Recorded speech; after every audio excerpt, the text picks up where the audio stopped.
خواجہ میر درد کا پہلا شعر ہے جس میں یہ کہتے ہیں کہ ہستی ہے جب تک ہم ہیں اسی اضطراب میں. شاعر نے کہا کہ ہستی ہے جب تک ہم ہیں اسی اضطراب میں، جو موج آپ پھنسے ہیں عجب پیچ و تاب میں. اب یہاں یہ لفظ آیا نا ہستی کا مطلب ہے زندگی.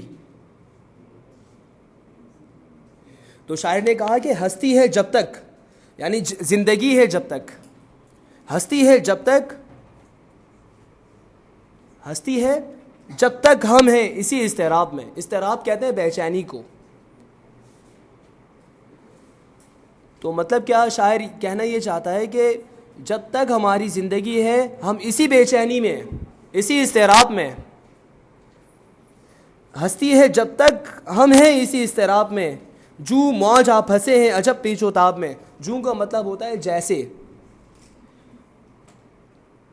اور موج کا مطلب لہر ہے. پیچ و تاب کا مطلب بے چینی کی میننگز میں لے لیجیے آپ. تو مطلب یہ بنا، شاعر کہنا یہ چاہتا ہے اس شعر میں کہ ہستی ہے جب تک ہم ہیں اسی اضطراب میں، جو موج آپ پھنسے ہیں عجب پیچ و تاب میں. مطلب یہ ہے کہ جب تک ہماری زندگی ہے اور جب تک ہم اس دنیا میں، ہماری زندگی میں بے چینیاں، پریشانیاں، اذیتیں، مصائب و آلام لکھے ہوئے ہیں. ہستی ہے جب تک ہم ہیں اسی اضطراب میں.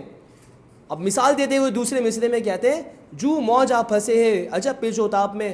ایسے ہی ہے ہماری زندگی کی مثال، جیسے کہ ایک لہر ہوتی ہے. ایک لہر جب تک دریا میں ہوتی ہے تو وہ لہر دوسری لہروں کے گرد ہوتی ہے، مطلب اس کے ارد گرد دوسری لہریں رہتی ہیں.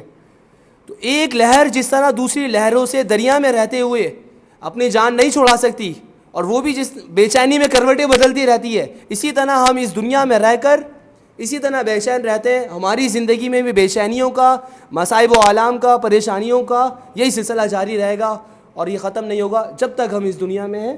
ہستی ہے جب تک ہم ہیں اسی اضطراب میں.